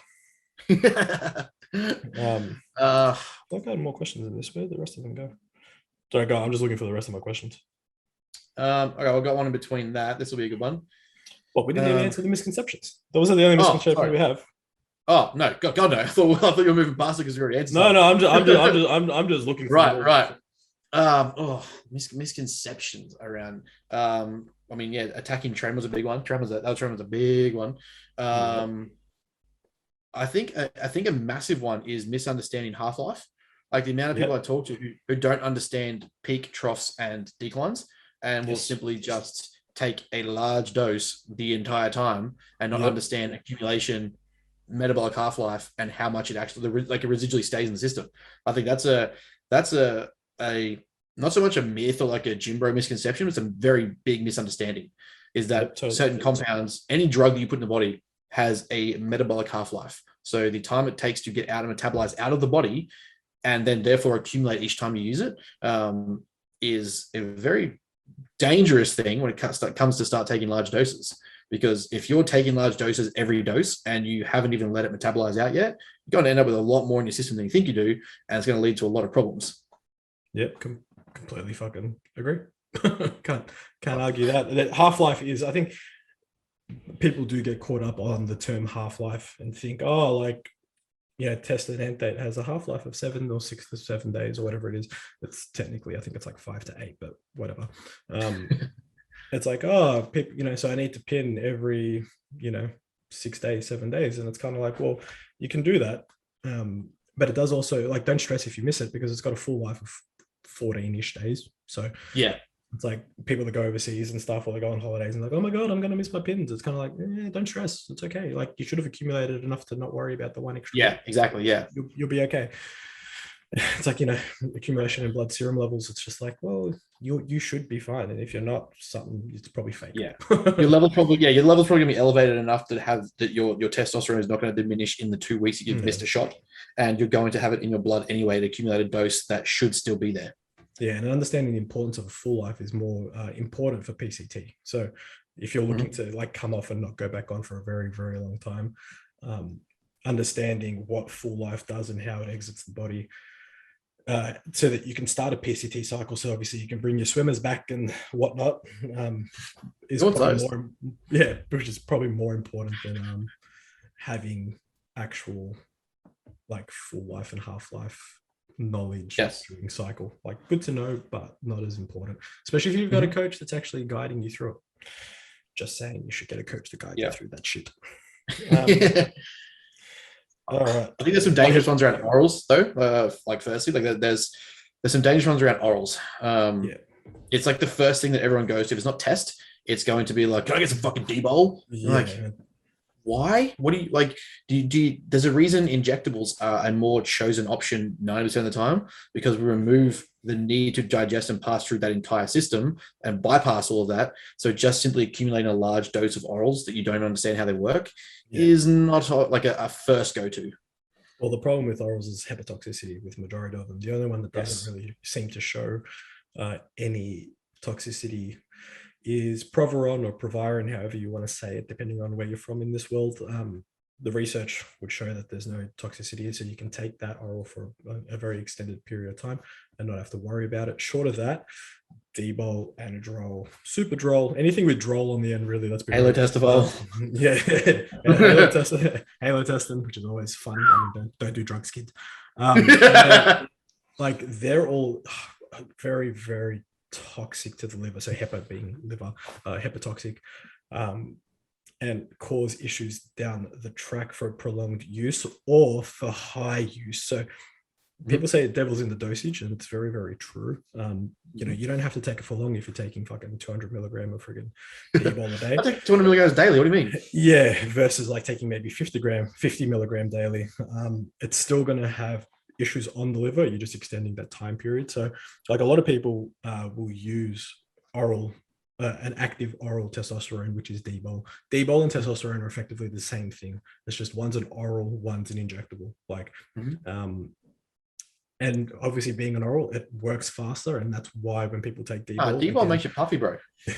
Like I've taken D-bol, I liked it, and then I learned more about it, and I'm like, I don't like this anymore. And then I'm like, you know, like the first like 2 weeks, you just blow up. You add like 4 kilos, and you just look full and jacked. And it's like, you're not adding muscle tissue. You're just like literally adding water and like filling your muscle with more glycogen and more water. Which still, you know, it's kind of cool. Like you look fucking sick. It's literally like it's like creatine, but better. Effectively. A little more pricey. In terms of the look, anyway. So, I tend to veer a lot of people away from orals. Again, time and place. There is a place for certain orals at certain times, but at very short durations, very minimal amounts. Yes. Because at the end of the day, we're in this game to be for the long haul, right? Not for the short haul. We want to be able you would think so. You would hope we want so. to sustain growth over a long period of time, not fucking one and done, and that's it. Like I'm good. Like, you know, there are some people that probably want to do that, and you know what? If that's what they want to do, go nuts. But I wouldn't risk my health or the health of clients for that matter. No, bro, we do it for insecurity because we're not in the top 2%. True, because we want to make sure our dicks don't work. Revert back to the start of the podcast. All right, here we've got one. Would you rather bad breath or bad BO forever? Oh, bad breath. I can mask. You can mask that. Like you can like. Yeah, but you can also mask, like if you're using deodorant, like. But I mean, imagine being in the fuck. I don't know. I guess you can always constantly eat chewing gum. Exactly. Like you can just douse yourself in a bottle of fucking what's the mouthwash called? Listerine, something like that. Like just live with that in your pocket. Hammer it. Yeah. Yep. You have some acidic teeth, but well, look, I think that'd be it. I think if it's bad breath, but like it doesn't interrupt the health of my mouth, like my gums and my teeth. Yeah. Like, you know what I mean? It's just like literally just bad breath. I think I'd probably take that over the bad BO because I just think if I'm training around someone and they've got bad breath, it's like I'm not really smelling their breath. But if they're training around someone and they got bad BO, I'm kind of like, well, bro, here's my deodorant. Just go to the bathroom. Just quietly. Well, it's the best thing at Darwin's in the leg room. I don't know if someone's put it there intentionally or if it's a joke or what. There's a can of deodorant sitting next to the what do you call it? The antiseptic stuff. So people that you used to wipe down all the benches and stuff. So it's like they've got like, 2 spray bottles, they've got paper towels, and then there's a can of deodorant. Yeah. I should take a Good photo option. and put it on Instagram. But yeah, I thought that would have been an interesting one. Right. What else you got? I got a good one here. What changes most mentally between off season and prep? What changes mentally? It's more being okay with probably the dieting down. It depends on what we're talking about, powerlifting or bodybuilding. So it's like I haven't really done a bodybuilding prep per se. So like I have dieted down. Don't get me wrong. Like I was 106, and I dieted down to 93.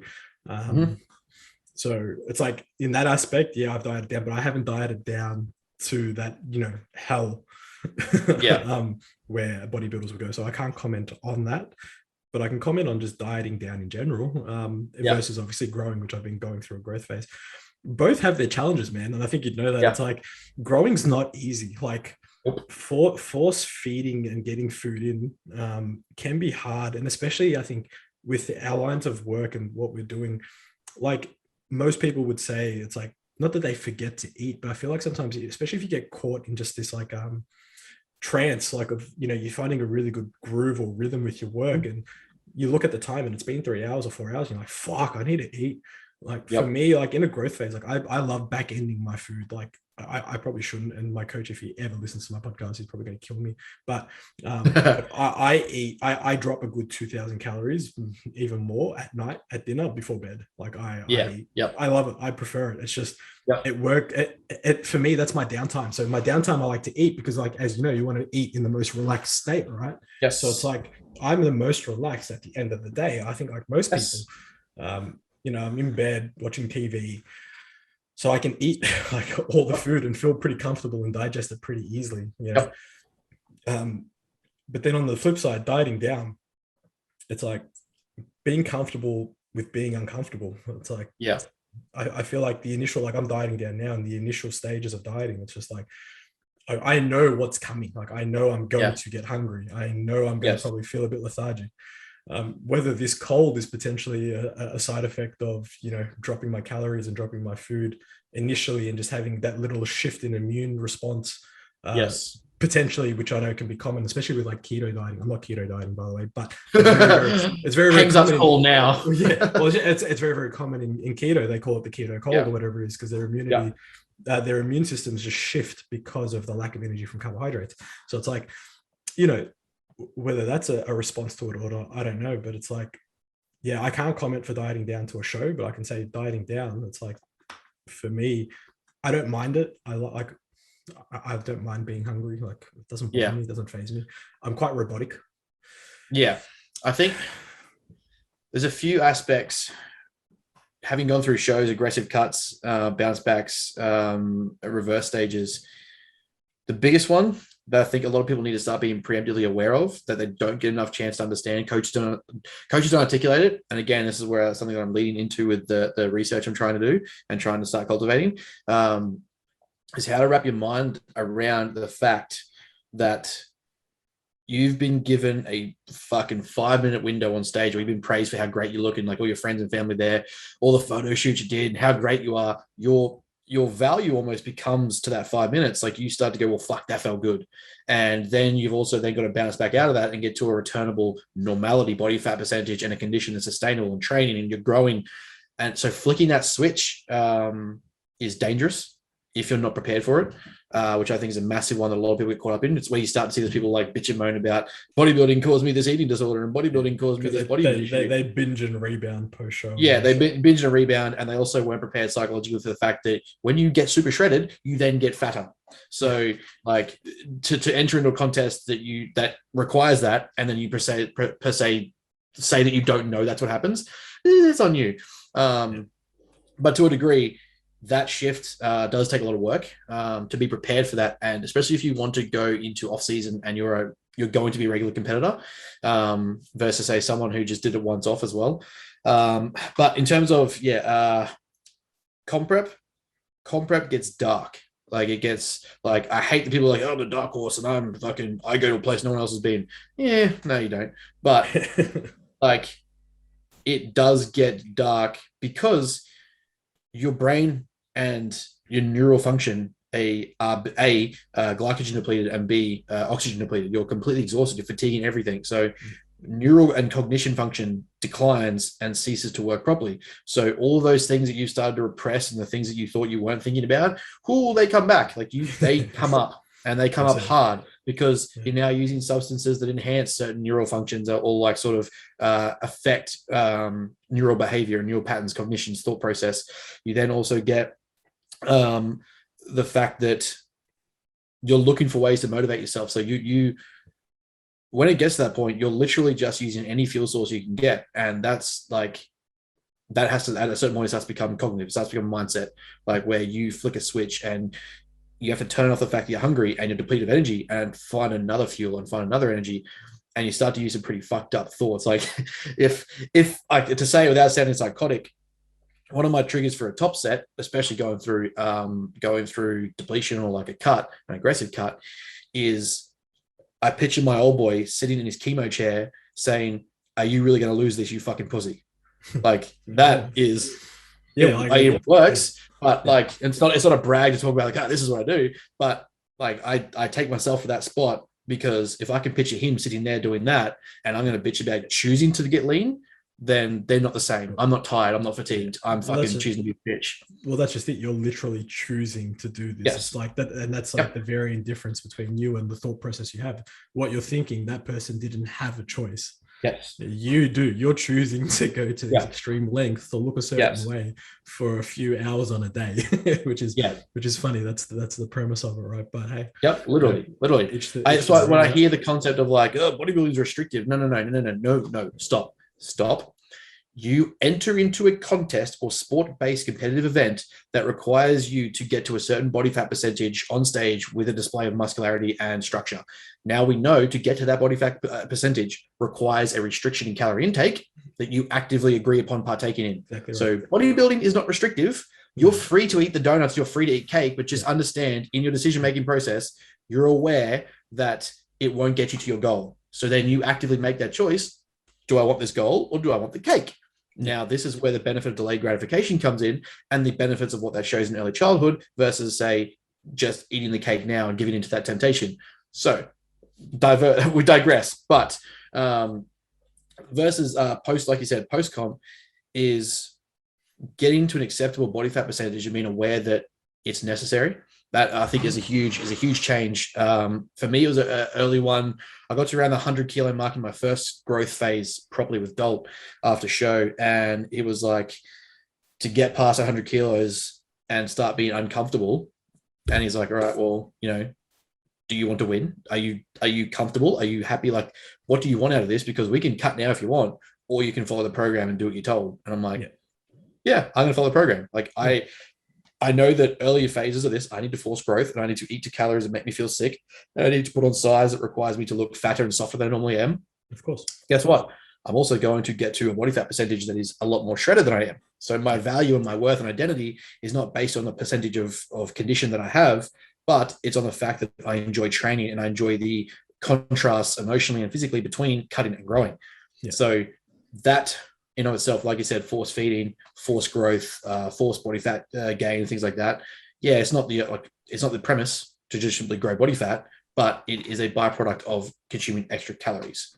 Totally fair, man. And I guess my question to you, just off that, when it comes to dieting out of a show, do you prefer, or what do you prefer? I guess, in your opinion, based on what you've gone through, do you tend to what we call, that reverse diet and slowly increase calories post-show week to week? Or do you sort of go back to a maintenance and understand that you're going to put on a bit of body fat and blah, blah, blah, blah, blah, but you're going to be healthier a lot sooner? Because, we have these two camps of, reverse dieting versus just going straight back to maintenance post-show.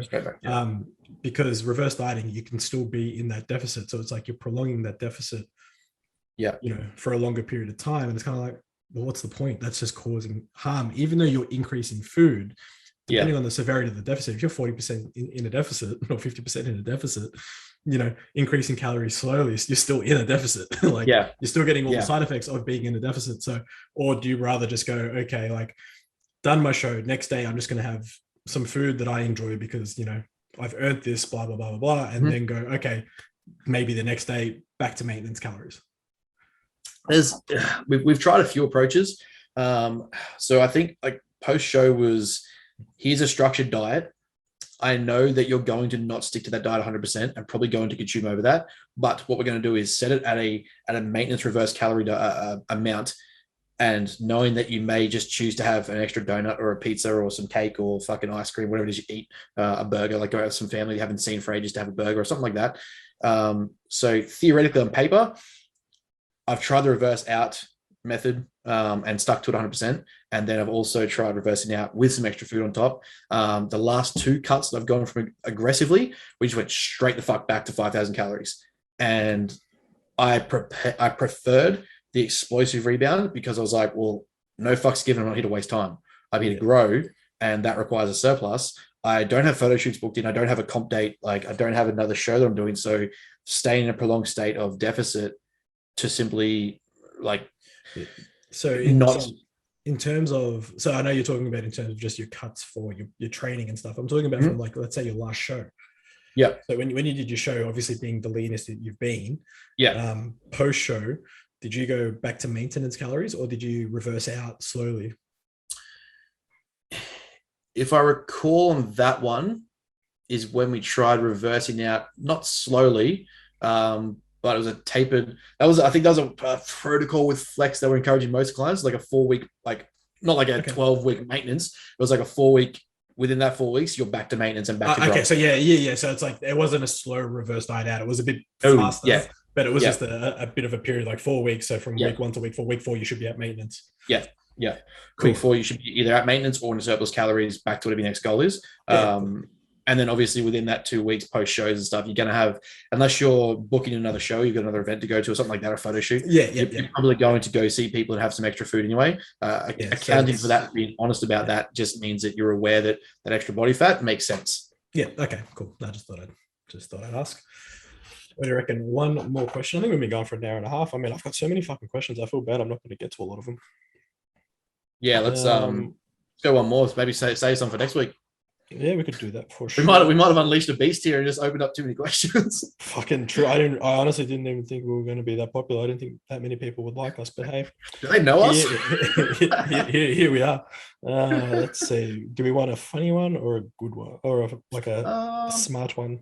I guess we'll go one more of each. Let's go one more of each. Go one more of each. Get the funny one because we'll get out of the way quickly. True. Oh, no, I don't want to do that. Which 3? No, we're not doing that one. That's shit. I don't want to do that. Yeah. Do you watch Survivor? No, just checking. There's a question about Survivor there, but if we don't watch it, then we can't really talk about it, can we? This is kind of a funny one, I think. Empty carbs, empty minds, empty hearts. What does it all mean? We're going very philosophical here. What was it? Empty carbs. Empty minds, empty hearts. What does it all mean? I don't even know where to start with that one. I think maybe it's probably more of a conversation about empty carbs and the perception of empty carbs. Maybe. Yeah, that's people refer to like when you're eating food and they're like, oh, like you have some lollies, and people are like, oh, it's empty carbs. It's like, what the fuck's an empty carb? I'm eating an empty calorie. What does that mean? Explain to me what the fuck that means. Yeah. Like what's an empty carb? I don't know. I don't get it. So does it have 4 calories per gram, or does it not have 4 calories per gram? Yeah, like, is that an empty carb?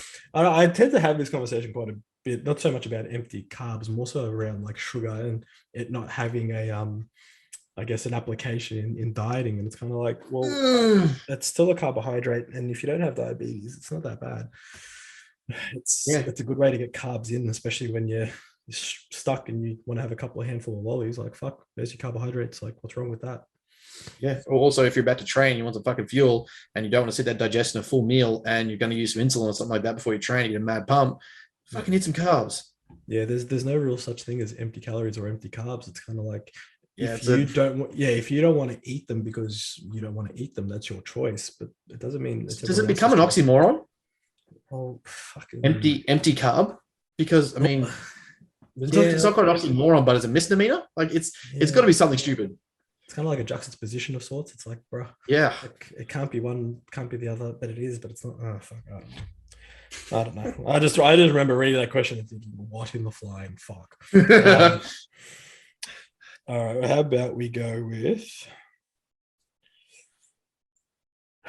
Here we go. This should be an interesting one. This is a smart one. How much blame can you put on poor thyroid health and not losing weight? Well, I can preface this. Let me preface this. Okay. I have Graves' disease. Oh, fair enough. There you go.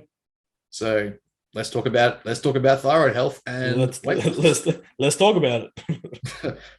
Fuck. I mean, yeah, it's a well, let's see. For those that don't know, let's explain it for those that don't understand what Graves' disease is.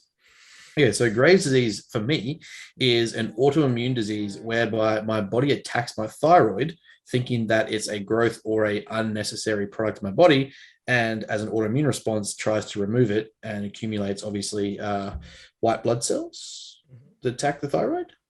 And essentially, accumulate there, leading to a stimulation of the thyroid, increasing release of thyroxine, which is our metabolic hormone that comes from the thyroid. T3, T4. I think T4. T4. Yeah, so it is definitely not optimal for either weight loss or growth, because stimulation of thyroxine is not a beneficial thing if you're someone who sits or wants to sleep, or not be constantly in weird states of fluctuations and imbalance. So so you obviously want to control the output. You want to control the output of thyroxine, because T4 doesn't convert to T3, which is what sort of upregulates metabolism. And that's a very, very, very oversimplified way to say it. Yes. I don't know actually if anyone saw. I was actually literally putting together a paper on thyroid literally yesterday. Maybe that's where the question came from. For I don't know, maybe for the seminar, for the mentorship that I'm trying to do, I was writing down things to do with everything to do with thyroid, really, like in terms of what we would see in terms of clients, not so much from a like total scope, because the thyroid is very, very complex. But yeah, so it's like, can we blame the thyroid effectively for bad weight, I guess, for weight loss? And it's like, well, if you have a problem with T4 production, T3 production, and then we also have thyroid stimulating hormone, TSH production. We also have reverse TSH or reverse T4, which no one ever gets tested for, which can be a problem. There's so many facets, and a lot of the doctors will not actually test for it, because what they'll do is they'll see TSH, thyroid stimulating hormone, and see the number and be like, oh, that's okay. So by definition, the rest of your thyroid production should be fine, and it's not. So it's really hard to find a good doctor that you can sort of explain that to, or simply say, look, I need to get all facets of my thyroid checked, because Hashimoto's and stuff like that comes through reverse T4 from memory. Yes. So, and again, it's not, and I think even Graves, I think might be reverse T4 from memory. I have to check. I haven't got to that part yet, but we're getting there. That's just sort of thing off the top of my head.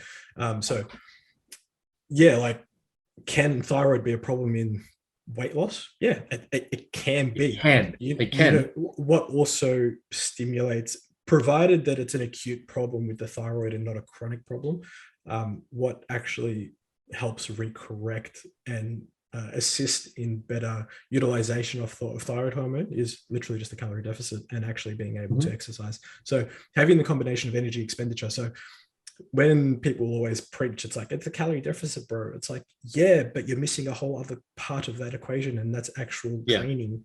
Like, yeah, calorie deficit will increase your energy expenditure because everyday movements will still be there in theory, even though they decrease because you have less energy going in. But we won't get into that conversation. Like this, we could be here for fucking 5 hours. But what happens is, as you decrease your energy input, your body's like, well, I don't have as much energy. I don't want to expend as much energy. So now your brain has to be like, well, I want to expend more energy because I have less energy coming in, and this is going to be more beneficial for me later. That in itself upregulates and makes a whole stack of internal biochemical processes more efficient. One of those being thyroid hormone production. Like, that makes it better, and that helps. Like, provided, again, you don't have a chronic problem. So again, that's on the basis you don't have chronic. But again, it makes your metabolism kick up. And again, I don't like to say speed up metabolism, but for for people I use my green tea to speed up my for people to understand sort of what I'm getting at. It upregulates metabolic output. Yes. So it kind of upregulates metabolism in a sense. Yes. Which puts me at a disadvantage for growing, which is why I has a percentage difference increase in my necessity to eat large amounts of calories to even grow. It partakes in the equation that we have to compensate for. Is that so Graves is the opposite of Hashimoto's. That's why I got it, because Dad had Hashimoto's. So where like Hashimoto's, it's a hereditary disease in whereby the next generation is likely to inherit the opposite, which is weird. It's a weird genetic marker. But it's like Hershey's is a decrease in production of thyroxine, so you actually will produce less, which is where people get the worry about weight gain or fat retention or like metabolic output. Whereas for me, it's an increase unnecessarily and unfavorably at a dose consistently that we don't really want. When I get super hungry, I get super jittery, I get super unfocused, I get unnecessary like attention spans, I get a lot of little minuscule differences and effects that are like, oh fuck, it's annoyance, but it's also in somewhat response to the fact there's an overproduction of thyroxine, which tells you how it's a kind of important hormone when you look at the little minuscule differences that come from it. But yeah, that makes us have to compensate for that with extra calorie intake and extra food just to simply get to a growth block. All other things aside, like I've gone through periods where chronic stress, fatigue, and all of that played a huge response in my metabolic downregulation, digestive downregulation, storage of fat, insulin, that sort of thing. Again, someone wrote a book on that. It's coming out. It's pretty good. Every time, cheap plug. I said cheeky plug, but cheap plug, cheap. Yeah, cheap plug as well. Cheap, cheap ass bitch. But yeah, so for that we have to compensate for it, but I'm not going to use it as an excuse. It's simply the fact you have to recognize that there is a difference from you to the herd, and that you need to stand away from that and go, all right, I can't use averages for me. I'm within the average of people with this problem. So how do I address it? As opposed to going, well, this is what the normals say and they're getting away with it. So, I can't do it because they get to and I have a problem. No, you're now in a different herd or bell curve. So use that bell curve and just see what you do in those numbers. So that's what we do. And we compensate for the fact of the overproduction by increasing more food. Yeah, that totally and utterly fair. It makes complete and utter sense, to be honest. Can't really argue with it. So I reckon we leave it there. We've been talking for fucking ages, and I feel like we could be going for ages if we really wanted to. Before we appreciate the questions, right? That's fucking awesome. 2 weeks in, there's a bunch of questions and shit. Man, honestly, I think I didn't even get through probably at least 10 of them. I got tons, man, which is cool. Like, right. Like, thanks guys for the questions, and obviously, please keep asking, and we will answer as many as we can. We just sort of started off on a real tangent. We were talking off camera about the initial James Smith stuff, and I'm kind of like looking at Ben. I'm like, look, I'm just going to record so we can talk about this. So record, and so we just sort of jumped into it, but before we do head off, so you have been cheekily mentioning a book coming out. You may as well throw it out there. So what's coming out and when, if you have a sort of release date or an idea of a release date, that'd be handy for the people. We're looking at, I don't want to pressure Brooklyn here, but mid-August as a roughly a release date to have it up and going. So basically it's a starting process for me of putting together a life bundle of ebooks and sort of that I'll eventually turn to webinars and lectures and things like that. But the first one coming out is a stress-based book. So it's called The Parasympathetic and Sympathetic Nervous System, Ancient Systems for a Modern World. And basically the understanding is every time I hear people talk about stress and the stress response and stress behaviors, it isn't done correctly and it's done frustratingly. So what I thought was, rather than have to explain that every time or put a post up every time that comes up, I will have a centralized place to talk about these concepts, what they are, chronic stress problems, how we can actually utilize stress, how we control stress, and implement that into our life to reorientate the necessity of the stress response rather than overstimulate it. And so for that, it ended up what was going to be a 1,300 word blog turned into a 12,000 word dissertation. So that was pretty much where that came from. Yeah. Before I do sort of plug my own seminars, I did say reverse TSH, I think, and reverse T4. This is how you know I'm really tired and sick. To reverse T3 that I was actually talking about. So yes, yeah. Apologies, I am tired and sick and my brain's absolutely fried. So I don't like to obviously give wrong information. Like, it's kind of one of the biggest things that I never want to do. So apologies. It's reverse T3, not reverse TSH or reverse T4, reverse T3. And it's something that's never ever tested. And that's what is a result or can result in the autoimmune disease of Hashimoto's. So just before we get there, now I'm going to plug my own seminars because they are coming up. What are we doing? And I'll get like told off. Well, I sort of mentioned it before, but I've got a 3 seminar series that I'm going to do, again, based on lockdowns. Let's be real. I'm going to do a foundations of hypertrophy. So it's literally just a day where we go through some basic theory. So we'll go through basic terminology for people that don't understand certain things when it comes to biomechanics, biology, anatomy, physiology. They're all sort of encompassing. So things like, line of force and what a moment arm is, for example, that I posted about yesterday. Might go through some talk, which I'm actually going to release a reel on today. Should just mention like simple physics and mechanics, like fulcrums, just simple pivot points. Yeah, literally what I'm going to do. You're leveraging from your arm. You're not doing this. Literally like the lever system, and we'll go through things like anabolism. We'll go through basic stuff. I'm trying to work out if I want to put a basic nutrition one in there for hypertrophy, like, or whether I leave that for its own seminar. I've been told I should do my own nutrition seminar, but I'm kind of like, I don't want to. I might just add it. I might just throw in like a little nutrition component for hypertrophy. So how to get bigger, what to eat, and like how to eat, and what protein does and carbohydrate does, and blah blah blah.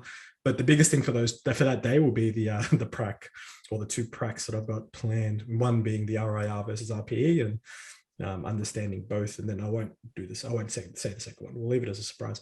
So I'm going to actually run 2 of those. I'm going to run one on one side of town and then one on the other. I've got both gyms set up ready to go. So that'll be happening in September and maybe the start of October, depending on how things go, because I was supposed to do a whole stack of coaching in actually the Gold Coast, but all the Gold Coast comps cancelled.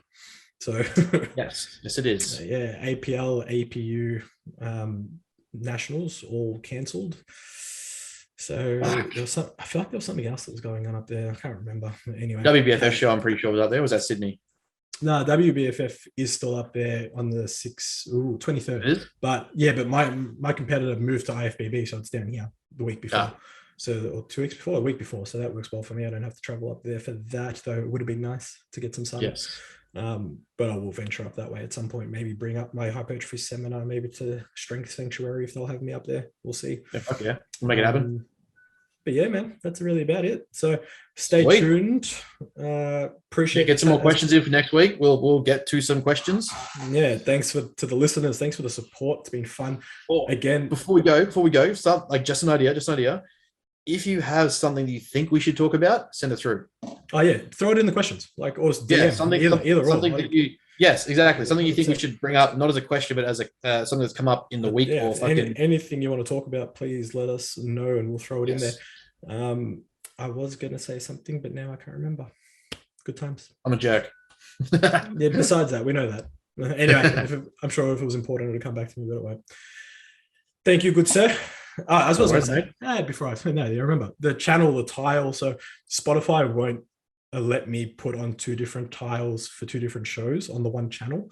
So I am setting up the second channel sometime the next week to 2 weeks. So this will have its own tile. For now, it's got my tile. I apologize because the tile that we have is really cool, but make it about you. That's fine. Yeah, or whatever. Shut up. It's technical questions. So we'll see how we go. All right. So thanks guys for listening. Hopefully you've had some fun as we have. Catch you later.